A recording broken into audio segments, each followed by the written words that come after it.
Halo guys, kembali lagi di channel Mas Raka dan Dek Rafa. Jangan lupa komen dan subscribe. Tetua Agung, keluarga Seng telah membawa orang kembali untuk membunuh. Tepat ketika Seng Busi dan yang lainnya sedang menuju keluarga Y, seseorang segera melaporkannya kepada tetua tertua keluarga Y. Setelah melihat ini, tetua tertua dari keluarga Y segera memanggil semua orang di keluarga Y untuk menjaga halaman depan. Seng Busi dan Demon Mountain Ghost Lao dan yang lainnya tiba dan mulai bekerja tanpa mengucapkan sepatah kata pun. Lagi pula, mereka pernah bertengkar sekali, dan masing-masing sudah lama diliputi amarah.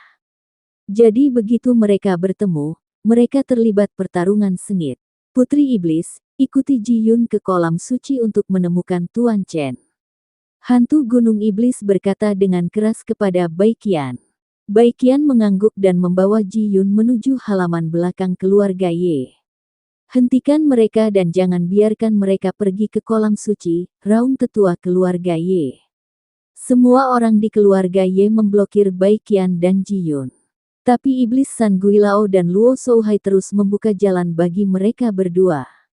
Pertarungan berpindah dari halaman depan ke halaman belakang, dan akhirnya berpindah ke lokasi kolam suci. Ada fluktuasi energi spiritual di mana-mana, serta teriakan kematian, teriakan, dan erangan, sehingga seluruh kota Ye dapat mendengarnya dengan jelas. Pesan, Ye Liancheng tidak ada di sini, dan Ye Feng berada di ruangan kecil yang gelap, tidak dapat melakukan apapun. Sekarang dialah satu-satunya yang bisa memberi perintah. Para biksu terus meninggal, termasuk orang-orang dari keluarga Ye dan orang-orang dari keluarga Seng.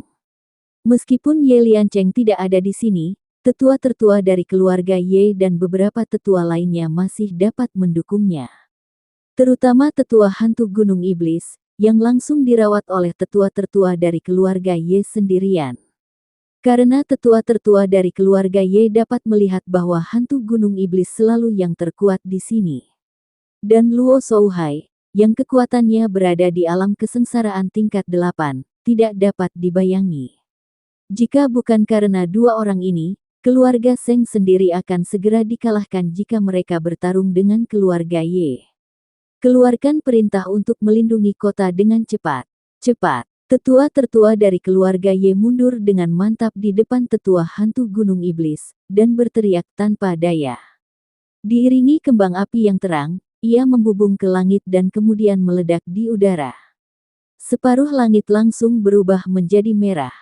Orang-orang di Yecheng semuanya melihat ke langit, dan kemudian bergegas menuju keluarga Ye dengan senjata di tangan.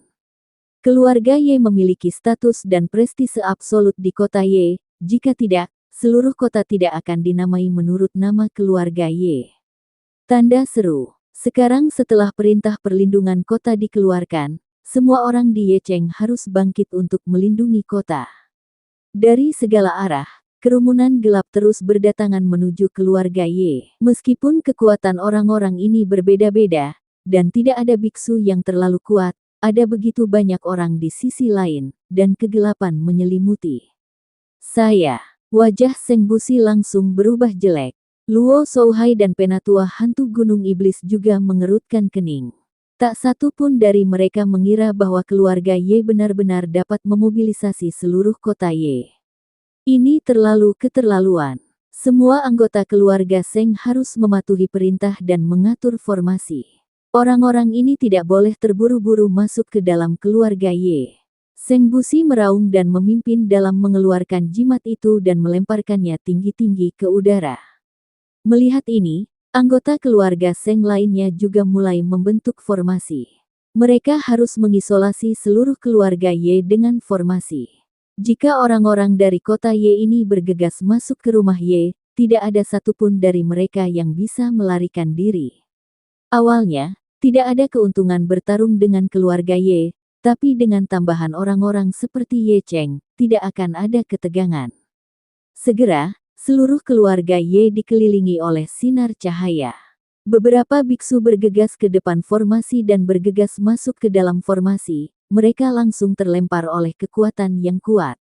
Seng Busi meminta semua orang di keluarga Seng untuk membentuk formasi, yang langsung merugikan mereka. Karena formasi sebesar itu harus dipelihara oleh seseorang, dan harus terus diperbaiki. Ada begitu banyak orang di luar yang menyerang formasi ini, bahkan jika mereka tidak menyerang posisi mata, mereka mungkin akan menghancurkan formasi dengan sangat cepat. Seng Busi harus mengizinkan sebagian dari keluarga Seng menjaga formasi agar tidak hancur. Sekarang seluruh adegan didukung oleh Luo Shouhai, Mo San Guilao dan Bai Qian. Tunggu, tubuh Ye Cheng terus-menerus menyerang formasi. Seng Jiayue dan Seng Jiahui mengambil bagian dari keluarga Seng dan mengertakkan gigi. Runtuh.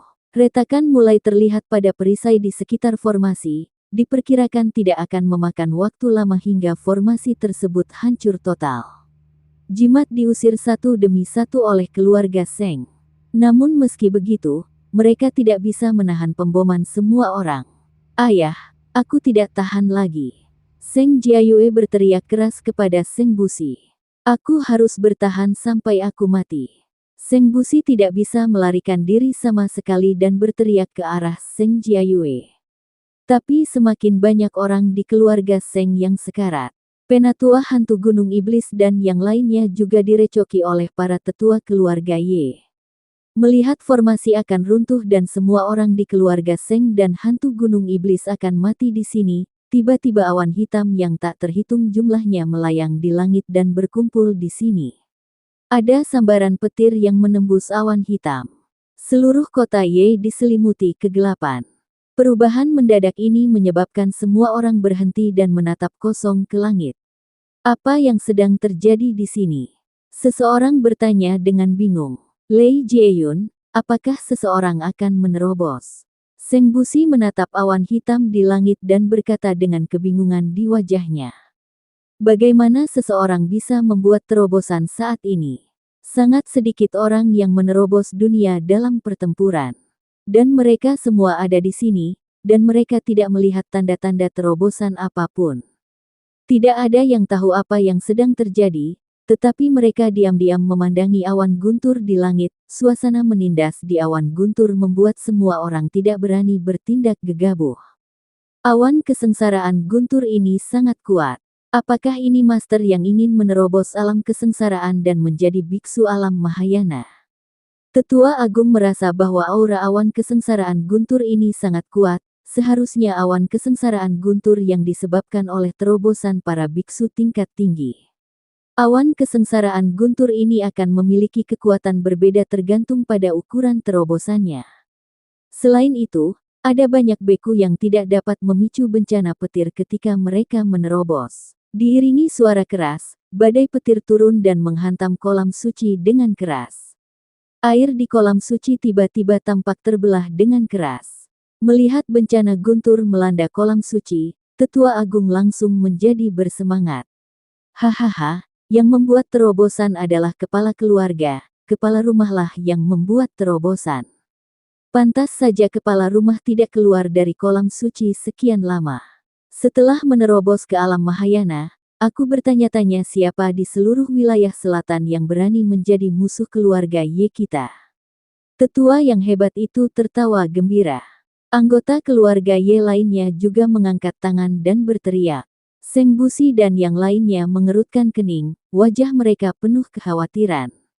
Jika benar Ye Liancheng telah menerobos ke alam Mahayana, maka tak seorang pun di keluarga Seng, termasuk hantu gunung setan tua dan yang lainnya, akan mampu bertahan. Tahukah Anda, alam setelah melampaui kesengsaraan semakin sulit untuk dilintasi, tetapi setiap kali Anda melintasi alam besar, kekuatan Anda akan meningkat secara eksponensial. Ketika mereka benar-benar naik menjadi abadi, para beku biasa ini akan menjadi seperti semut. Inilah sebabnya mengapa banyak biksu menghabiskan seluruh hidup mereka berlatih untuk menjadi abadi. Apa yang harus kita lakukan? Luo Shouhai mengerutkan kening dan menatap Gunung Iblis Guilao dan Bai Qian.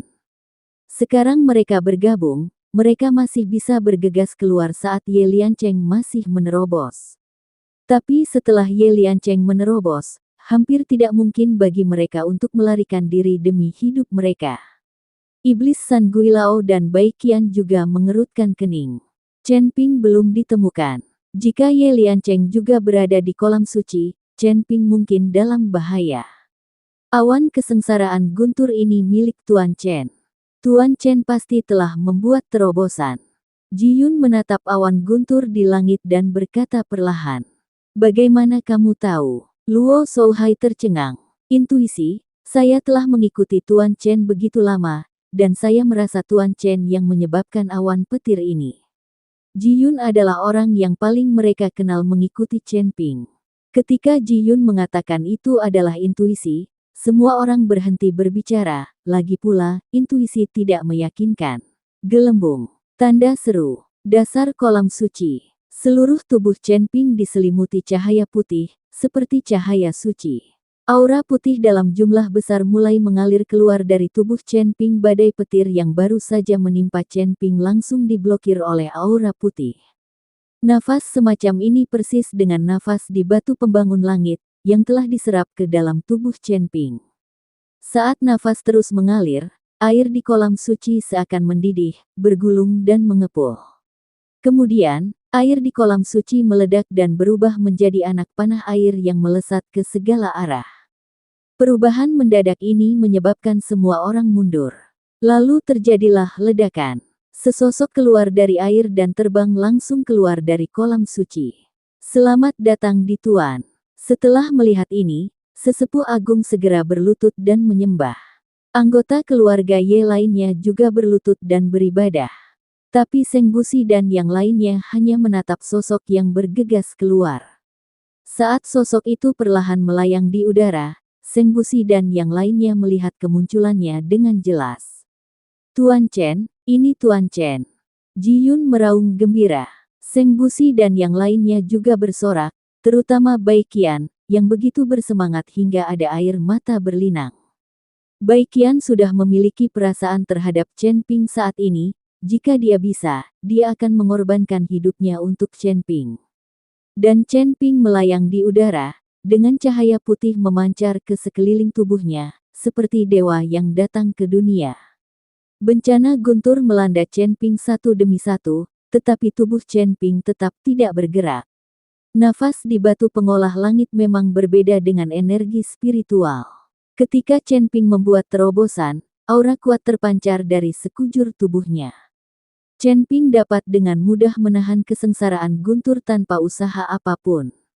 Melihat pemandangan di depannya, tetua tertua dari keluarga Ye tercengang. Anggota keluarga Ye lainnya juga bodoh. Bagaimana mungkin untuk menerobos dari alam kesengsaraan tingkat pertama ke tingkat kedua dan menarik awan guntur dan bencana yang begitu kuat? Selain itu, kesengsaraan guntur yang begitu kuat tidak dapat menggerakkan Chen Ping sama sekali, seolah-olah itu membuat gatal. Anda harus tahu bahwa paksaan yang dipancarkan oleh guntur dan awan malapetaka barusan tak tertahankan bagi banyak orang, apalagi guntur dan malapetaka menimpa mereka silih berganti. Semua orang di keluarga Ye tampak tercengang, menatap kosong ke arah Chen Ping di udara. Mereka tidak mengerti apa yang sedang terjadi. Di mana kepala mereka? Tepat ketika semua orang di keluarga Ye tercengang, Chen Ping telah dibaptis oleh kesengsaraan guntur. Chen Ping, yang dipromosikan ke alam kesengsaraan Daodu tingkat kedua, mengalami perubahan yang jelas dalam auranya. Chen Ping memandang dengan dingin ke arah keluarga Ye di bawah, dan berteriak dengan marah, "Pemimpin keluarga Anda telah saya eksekusi, apakah Anda masih ingin melawan? Siapapun yang berani melawan akan dibunuh tanpa ampun." Kata-kata Chen Ping seperti palu yang berat, menghantam hati semua orang di keluarga Ye. Kamu membunuh kepala keluarga. Tidak mungkin, sama sekali tidak mungkin.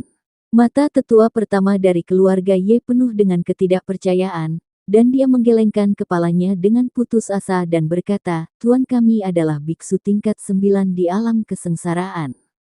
Bagaimana Anda bisa membunuh seseorang yang hanya seorang alam kesengsaraan tingkat pertama? Kamu berbohong." Di luar, melihat ini, semua orang menundukkan kepala. Senyuman muncul di wajah Chen Ping, dan kemudian dia melihat ke arah keluarga Ye. Benarkah? Chen Ping tersenyum dingin dan meraihnya dengan santai. Ada hisapan yang sangat besar, dan bahkan air di kolam suci pun tersapu.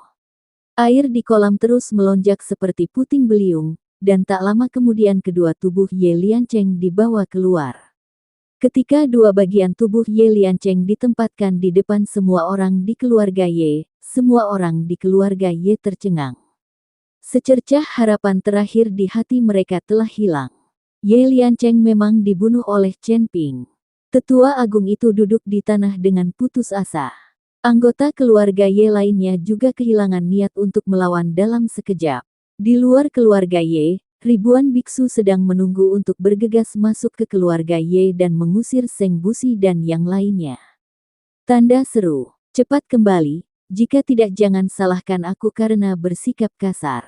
Nada suara Chen Ping sangat tajam, dan setiap kata seperti guntur, menyebabkan semua orang di Yecheng terkejut. Selain itu, Chen Ping memiliki aura misterius yang mengalir di sekelilingnya, sehingga para biksu di Yecheng berbalik dan lari.